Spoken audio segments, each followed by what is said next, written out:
5장 17절에서 20절까지 말씀 함께 보시겠습니다.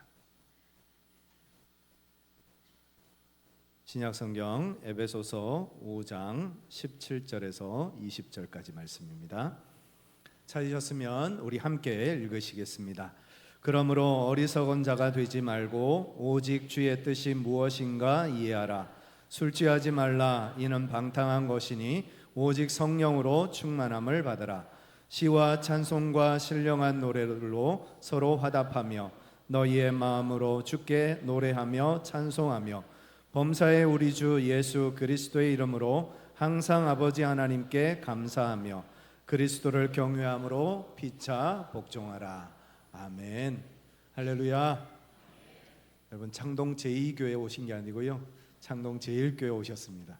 저도 좀 일부 예배 때 되게 낯설어서 좀 어색하고 힘들었는데 또 금방 적응이 되는 것 같습니다. 술 취하지 말라라는 제목으로 하나님의 말씀을 함께 나누겠습니다. 고대 중국 철학서 장자 집북유편에 나오는 이야기입니다. 어떤 사람이 배를 타고 바다를 지나가는데 그만 들고 있던 은쟁반을 바다에 빠뜨렸습니다. 그러니까 다들 걱정이 돼서 아우, 저 비싼 은쟁반을 바다에 떨어뜨렸으니 어떻게 하나 걱정을 하는데, 그 정작 은쟁반을 떨어뜨린 사람은 아무 염려가 없는 거예요. 그러면서 하는 얘기가 그 배에 이렇게 표시를 하더랍니다. 사람들이 의아해서 당신은 왜 그 배에다가 표시를 합니까? 하고 물었더니 배가 항구에 도착하면 내가 표시해 놓은 이곳에 내려가서 은쟁반 거지면 되니까 걱정하지 말라고.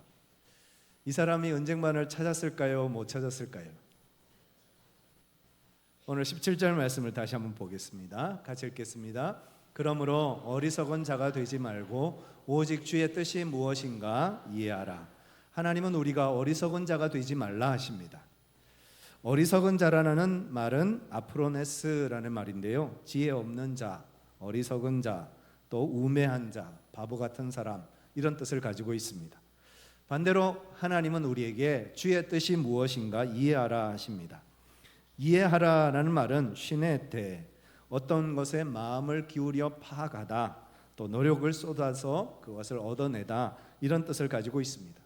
마치 사도행전에 보면 베레아 사람들처럼 하나님의 말씀을 들으면 듣는 것으로 끝내는 것이 아니라 정말 그런가? 정말 하나님의 뜻이 그런가?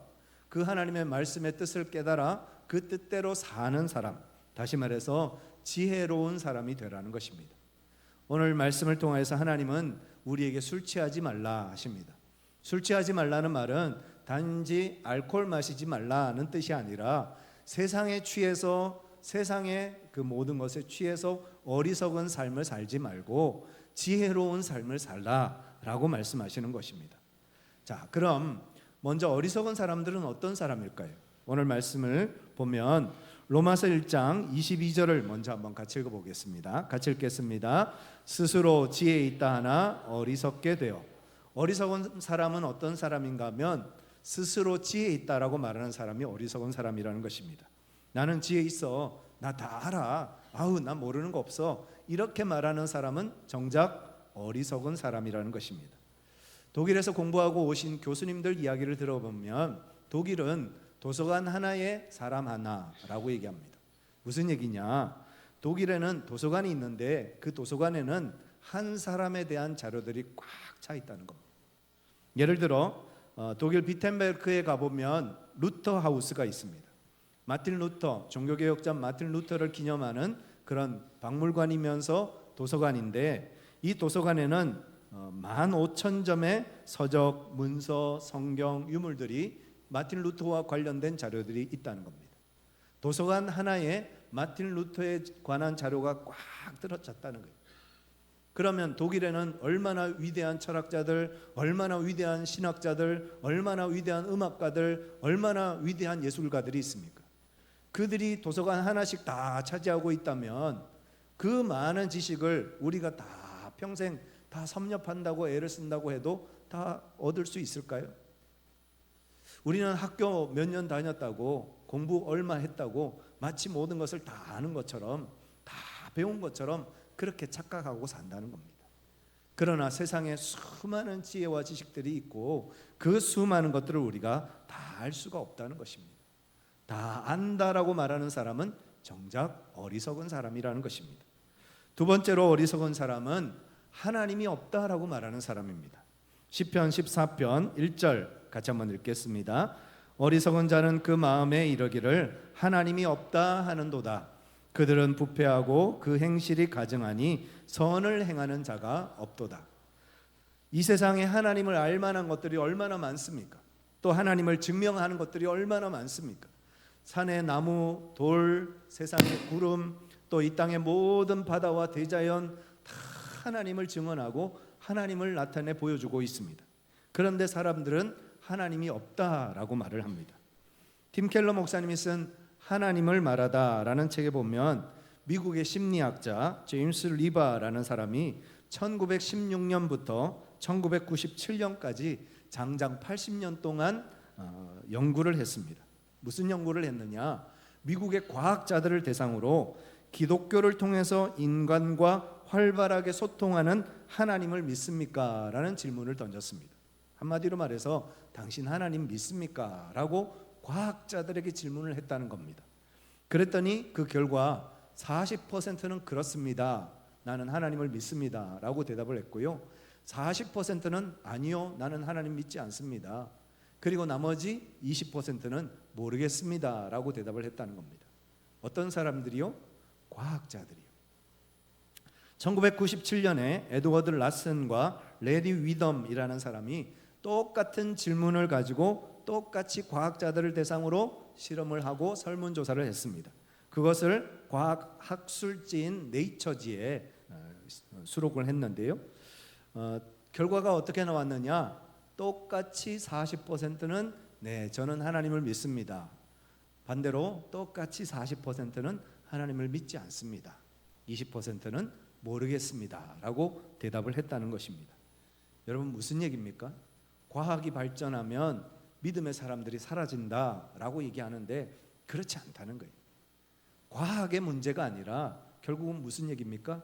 지혜가 있느냐 없느냐의 문제라는 거예요. 하나님을 만났느냐 안 만났느냐의 문제라는 겁니다. 전 세계 기독교 인구가 현재 21억 명입니다. 기독교 인구들은 점점 더 많아지고 있습니다. 예수님을 믿는 사람들이 더 많아지고 있는 그런 시대라는 겁니다. 물질 문명이 발전하고 과학 문명이 발전하면 예수 믿는 사람들이 다 사라질 것 같지만 아니라는 거예요. 오히려 더 많은 사람들이 예수님을 믿고 예수님을 따르고 있다는 것입니다. 세 번째, 어리석은 자는 지혜를 무시하는 자입니다. 잠언 1장 7절 같이 한번 읽겠습니다. 여호와를 경외하는 것이 지식의 근본이거늘 미련한 자는 지혜와 훈계를 멸시하느니라. 미련한 자는 지혜와 훈계를 멸시한다 했습니다. 하나님, 무슨 하나님? 아우, 요즘 같은 시대에 무슨 하나님을 믿어? 내 말을 믿어, 내 주먹을 믿어, 나를 믿어. 사람들은 이렇게 얘기합니다. 그런데 욥기 38장에 하나님이 인간에게 질문을 하세요. 여러분, 그렇게 나를 믿어, 내 주먹을 믿어, 그렇게 얘기하는 사람들에게 하나님이 욥기 38장으로 질문하시면 뭐라고 대답하실까가 궁금합니다. 욥기 38장 어떤 말씀이 나오는지 한번 보겠습니다. 3절 같이 한번 읽겠습니다. 너는 대장부처럼 허리를 묶고 내가 내게 묻는 것을 대답할지니라. 하나님이 질문하시겠다는 거예요. 한번 대답해봐라. 내가 질문할 테니까 너희들이 한번 대답해봐라 라고 물으시는 겁니다. 4절입니다. 같이 한번 읽겠습니다. 내가 땅에 기초를 놓을 때에 내가 어디 있었느냐? 내가 깨달아 알았거든 말할지니라. 내가 이 온 우주 만물을 창조할 때 너는 어디 있었느냐? 한번 대답해봐라 라고 말씀하시는 거예요. 우리가 뭐라고 대답할 수 있을까요? 입은 있으나 할 말이 없는 거죠. 유구무원입니다. 그 다음 5절 또 같이 한번 읽겠습니다. 누가 그것의 도량법을 정하였는지 누가 그 줄을 그것의 위에 띄었는지 내가 아느냐? 뭐라고 대답할까요? 그 다음 6절입니다. 그것의 주추는 무엇 위에 세웠으며 그 모퉁이 돌은 누가 놓았느냐? 땅을 누가 세웠으며 땅을 누가 정했느냐? 할 말이 없어요. 7절입니다. 그때에 새벽별들이 기뻐 노래하며 하나님의 아들들이 다 기뻐 소리를 질렀느니라. 하나님께서 이 땅을 창조하실 때 별들이 노래하고 하나님의 아들들 천사들이 기뻐 찬양했다는 거예요. 그 다음 8절입니다. 바다가 그 모태에서 터져 나올 때 문으로 그것을 가둔 자가 누구냐? 바다가 왜 범람하지 않죠? 쓰나미가 왜 육지로 올라오지 않죠? 왜 이 땅이 이렇게 유지되고 있을까요? 왜 우리가 이렇게 호흡하며 살아갈 수 있을까요? 왜 세계를 그 전염병으로 멸망시키지 않으셨을까요? 하나님께서 하셨다는 거예요. 하나님께서 우리를 지켜보호하고 계시다는 겁니다. 그 다음 9절입니다. 그때 내가 구름으로 그 옷을 만들고 흑암으로 그 강보를 만들고 10절입니다. 한계를 정하여 문빗장을 지르고 이르기를 내가 여기까지 오고 더 넘어가지 못하리니 내 높은 파도가 여기서 그칠지니라 하였노라. 이후로 12절부터 계속해서 하나님은 욥에게 또 우리에게 질문하십니다. 내가 이 온 우주 만물을 지었을 때, 또 이 온 우주 만물을 운행하고 이끌어가고 이것을 지탱해가는 이 모든 일을 할 때 너희들은 대체 무엇을 했느냐라고 물으실 때 우리는 할 말이 없는 거죠. 결국 하나님의 지혜 앞에서 우리는 아무 할 말이 없는 존재입니다. 하나님 앞에서 우리는 손바닥 위에 파리만도 못한 존재입니다. 그런데 그런 우리를 하나님이 사랑하셔서 독생성자 이 땅에 보내시고 그 예수 그리스도를 믿는 자는 누구든지 하나님의 자녀가 되어 영생과 그 영원한 나라를 누리게 하시겠다고 약속해 주셨습니다. 그 하나님의 지혜와 훈계를 멸시하지 않고 오직 하나님을 믿고 따르는 지혜로운 삶을 사는 저와 여러분들 되시기를 우리 주 예수님의 이름으로 축원합니다. 네 번째 어리석은 자는 미련하게 죄를 짓는 자입니다. 잠언 14장 9절 같이 한번 읽겠습니다. 미련한 자는 죄를 심상히 여겨도 정직한 자 중에는 은혜가 있느니라. 어리석은 사람은 죄를 아무렇지 않게 생각합니다. 남들 다 짓고 사는데, 남들 다 죄 짓는데 나 하나 더 한다고 뭐가 문제가 되느냐, 이렇게 이야기를 합니다. 그러나 지혜로운 자는 죄가 얼마나 무서운지를 알고 또 죄의 결과가 얼마나 참혹한지를 알기 때문에 죄를 가까이 하지 않고 죄와 맞서 싸우는 삶을 사는 사람입니다. 로마서 6장 23절 같이 읽겠습니다. 죄의 삭은 사망이요 하나님의 은사는 그리스도 예수 우리 주 안에 있는 영생이니라. 지혜로운 자는 죄의 삭이 사망임을 알기 때문에 죄와 맞서 피 흘리기까지 싸웁니다. 그러나 어리석은 자는 죄를 대수롭지 않게 여기고 죄로 인해서 많은 길을 걸어가게 되더라는 겁니다.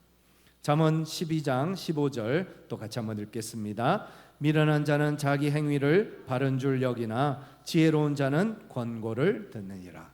지혜로운 사람은 늘 하나님의 말씀에 비추어서 내가 바른 길을 가고 있는가, 또 하나님이 기뻐하시는 삶을 살고 있는가 자신을 들여다보고 말씀대로 살려고 노력하는 사람이지만, 어리석고 미련한 사람은 자기 마음대로 자기가 하고 싶은 대로 살아가는 사람들이더라 하는 것입니다. 민수기 22장에 보면 부홀의 아들 발람 선지자 이야기가 나옵니다. 발람 선지자는 하나님의 선지자였습니다. 하나님의 말씀을 전하고 하나님의 뜻을 전하는 사람이었습니다. 그럼에도 불구하고 모압 장로들과 미디안 장로들에게 복채, 다시 말해서 돈을 받습니다. 그리고는 이스라엘을 저주하기 위해서 이스라엘을 향해서 가고 있었습니다. 그러자 하나님의 사자가 그 앞에 나타났습니다. 그런데 발람 선지자는 돈에 이미 눈이 멀었기 때문에 하나님의 사자가 나타나도 보지를 못하는 겁니다. 그때 누가 봅니까? 이 발람 선지자를 태우고 가던 나귀가 눈이 열려서 하나님의 사자를 봅니다. 그러자 이 나귀가 이 발람 선지자를 태우고 가다가 담에 이 발람 선지자의 발을 짓누르게 됩니다. 아마 하나님의 사자를 피한다고 피하다가 담에 그 발람 선지자의 발이 낀 것 같습니다. 그러자 발람 선지자가 아파서 못 살겠다고 나귀를 때리고 지팡이로 때리고 막 그럽니다. 그러니까 나중에 이 나귀가 어떻게 합니까? 입을 열어 말을 합니다. 나귀가 어떻게 말을 합니까? 그런데 오죽 답답하면 이 하나님의 선지자야, 너는 눈이 감겨서 보지 못하지만 나는 하나님의 사자가 보인다 하면서 말을 했다는 거예요. 그러자 이제 발람 선지자가 하나님의 역사로 눈을 열어서 하나님의 사자를 보게 되었다, 이런 말씀이 나옵니다. 지혜가 없으면 짐승보다 못한 인간이 됩니다. 하나님이 주시는 지혜를 가지고 살아야 정말 인간다운 인간으로 살게 되어지고, 하나님께서 우리를 창조하신 그 본래의 목적과 의미를 따라, 목적을 따라 살아가는 삶이 되더라 하는 것입니다. 저와 여러분들이 어리석은 자가 아니라 지혜로운 자 되어져서 지혜로운 삶을 사는 우리 모두가 되기를 예수님의 이름으로 축원합니다. 그렇다면 우리가 어떻게 하면 지혜로운 삶을 살 수 있을까요? 오늘 본문 말씀을 통하여서 세 가지를 함께 생각해 보기를 원합니다. 첫 번째, 우리가 지혜로운 자의 삶을 살려면 첫 번째, 성령 충만함을 받아야 합니다. 18절 다시 한번 읽겠습니다. 술 취하지 말라. 이는 방탕한 것이니 오직 성령으로 충만함을 받아라. 우리가 지혜를 얻기 위해서는 성령 충만을 받아야 합니다. 왜요? 성령은 지혜의 영이시기 때문입니다. 고린도전서 12장 8절입니다. 같이 한번 읽겠습니다. 어떤 사람에게는 성령으로 말미암아 지혜의 말씀을, 어떤 사람에게는 같은 성령을 따라 지식의 말씀을. 성령님은 우리에게 지혜를 주시는 분이십니다. 여러분, 지혜가 필요하십니까? 성령님을 구하시기 바랍니다. 성령님께서 우리에게 오시면 그 한량없는 지혜를 우리에게 부어 주실 것입니다. 오늘 말씀을 보면 말씀의 제목이 술 취하지 말라였죠. 술 취하지 말라는 말은 알코올 섭취하지 말라는 말이 아니라 세상에 취해서 방탕한 삶을 살지 말라는 것입니다. 방탕이라는 말은 아셀게이아, 방탕, 방종, 호색 이런 뜻을 가지고 있습니다. 세상의 즐거움에 취해서, 세상의 향락에 취해서 방탕한 삶을 살지 말고 성령으로 세수를 입어서 성령 충만함을 얻어서 성령이 주시는 지혜로 살아가야 우리의 인생이 성공적인 인생이 된다는 말씀입니다. 에베소서 4장 18절 같이 한번 읽겠습니다. 그들의 총명이 어두워지고 그들 가운데 있는 무지함과 그들의 마음이 굳어짐으로 말미암아 하나님의 생명에서 떠나 있도다. 왜 사람들이 총명이 어두워집니까? 왜 그들 가운데 무지함이 찾아옵니까? 왜 마음이 굳어질까요? 왜 마음이 딱딱해져서 예수님을 영접하지 못하고 예수님과 동행하지 못하는 삶을 살까요? 하나님의 생명에서 떠나 있기 때문이래요. 우리가 하나님의 생명 가운데 거해야 지혜가 찾아오고 지혜가 있어야 승리하는 삶, 성공적인 인생을 살아갈 수 있다는 것입니다. 성령 충만함으로 하나님의 지혜를 얻는 우리 모든 성도님들 되시기를 예수님의 이름으로 축원합니다. 두 번째로 우리가 지혜로운 사람이 되려면 예배하는 자가 되어야 합니다. 19절과 20절 같이 한번 읽겠습니다. 시와 찬송과 신령한 노래들로 서로 화답하며 너희의 마음으로 주께 노래하며 찬송하며 범사의 우리 주 예수 그리스도의 이름으로 항상 아버지 하나님께 감사하며. 여러분, 예배와 지혜가 무슨 상관일까요? 예배와 지혜가 무슨 상관일까요? 예배는 종교의식이 아닙니다. 예배는 하나님을 만나는 시간입니다. 이 시간 여러분 모두가 하나님 만나고 돌아가시는 은혜를 누리시기를 축원합니다. 그냥 예배당에 와서 앉아 있다고 예배 드리는 게 아니에요. 이 시간 여러분들이 예배 드리고 나가실 때 오늘 하나님 만났어. 하나님이 내 생각 속에, 내 마음 속에, 내 인격 속에 인격으로 찾아오셨어. 그 하나님을 만나는 경험을 가지고 돌아가셔야 이 예배가 성공적인 예배가 되는 것입니다. 오늘 예배 성공하고 돌아가시기를 간절히 축원합니다. 주님을 만나는 기쁨과 감격이 있어야 예배를 드렸다라고 말할 수 있는 겁니다. 그냥 예배당에 와서 졸고 시간 보내고 가시면 그건 예배가 아니에요.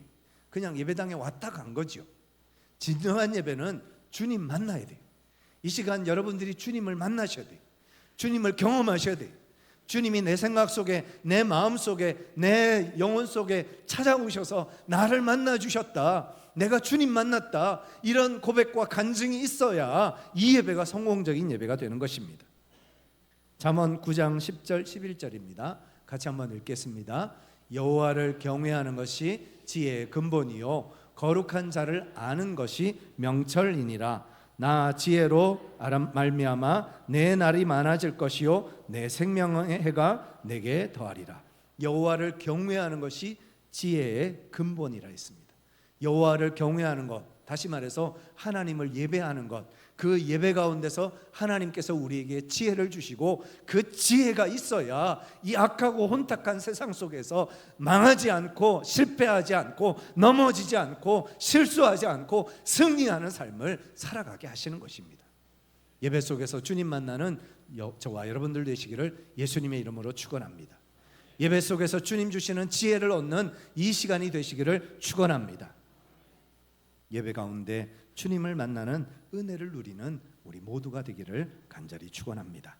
마지막 세 번째로 지혜로운 사람이 되려면 서로 섬기라 하십니다. 21절 같이 한번 읽겠습니다. 그리스도를 경외함으로 피차 복종하라. 피차 복종하라 했습니다.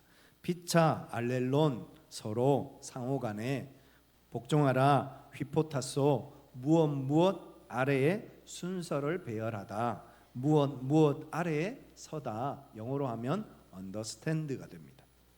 서로 마음을 합하여 understand 하라. 서로 섬기라. 서로 도와주라. 그리스도를 경외함으로 서로 섬기라. 이런 말씀입니다. 섬김과 지혜가 무슨 상관이 있을까요? 왜 지혜를 말하는데 지혜로운 자가 되라고 말씀하시는데 갑자기 섬기라 말씀하실까요? 그 답이 여기 있습니다. 야고보서 3장 13절입니다. 같이 읽겠습니다. 너희 중에 지혜와 총명이 있는 자가 누구냐? 그는 선행으로 말미암아 지혜의 온유함으로 그 행함을 보일지니라. 지혜가 뭘까요? 지혜는 선행을 행하는 것입니다. 지혜가 뭘까요? 지혜는 온유함을 나타내는 것입니다. 지혜는 세상 사람들이 말하는 지혜는 좀 더 많이 또 좀 더 높아지고 사람들 위에 서고 정말 이끌어가는 그런 사람이 되고 그런 얘기를 세상 사람들은 하지만 성경이 말하는 지혜는 더 잘 섬기고 더 선행을 베풀고 더 온유함으로 주님을 닮아가는 것, 그것이 주님께서 말씀하시는 성경이 말하는 지혜라는 것입니다. 저와 여러분들이 참으로 지혜로운 자가 되어져서 섬김의 삶을 살고 잘 섬기는 축복의 인생 되기를 간절히 축원합니다. 신경덕 시인이 이런 노래를 했습니다. 나는 망치보다는 못이 되고 싶어. 얻어맞으면 맞을수록 깊게 박혀. 어둠 속에 숨어서 짧게 또는 길게 받쳐주는 힘이 되고 싶어. 한개 못이 되어 덜어는 걸려주는 힘이거나 버텨주는 힘이 되고 싶어. 사람들은 저마다 못이 아니라 망치가 되고 싶어 합니다. 그래서 못대가리만 보면 어떻게든 막 두들리고 때리려고 해요. 어떻게든 집어넣으려고. 그건 세상 사람들이 사는 방식이죠. 우리 하나님을 믿는 하나님의 사람들은 못이 되는 겁니다. 세상 사람들이 나를 때리고 그래서 내가 깊이 파고 들어가서 내 존재가 보이지 않을지라도 누군가를 위해서 버텨주고 누군가를 지탱해주는 그런 못이 되는 인생. 우리 예수님이 그러지 않으셨습니까? 예수님이 이 땅에 오셔서 우리를 위해서 십자가에 못 박혀 주심으로, 우리를 위해서 피 흘려 죽으심으로 우리를 위해서 버텨주셨고 우리를 위해서 지탱해 주셨고, 그래서 우리가 예수님을 믿음으로 우리가 하나님의 자녀가 되어 영생을 얻고 영원한 천국을 소망하는 하나님의 백성이 되게 해주셨습니다. 예수님이 십자가에 못 박혀 계실 때 얼마나 힘들고 고통스러우셨을까요? 그런데 예수님을 못 박고 있던 그 네 개의 못, 양손과 양팔에 박혀 있던 그 네 개의 못도 얼마나 힘들었을까요? 지탱해 있기 위해서, 버티기 위해서 그 네 개의 못이 얼마나 힘들고 어려웠을까요?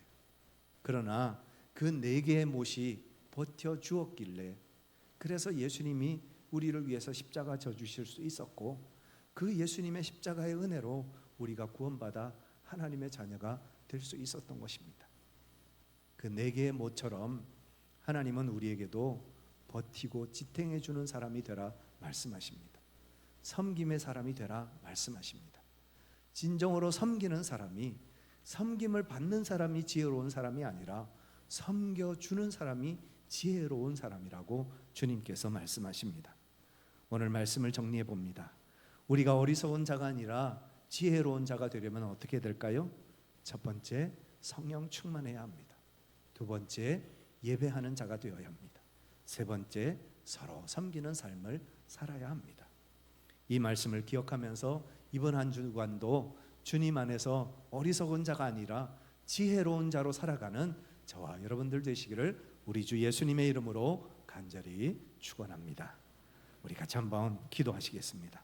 하나님, 어리석은 자가 아니라 지혜로운 자로 살게 하여 주시고 성령 충만하게 하여 주시고 예배하는 삶을 살게 하여 주시고 서로 섬기는 삶을 통하여서 예수님을 따라가는 복되고 아름다운 인생이 되게 하여 주시옵소서. 우리 같이 한번 믿음으로 함께 기도하시겠습니다.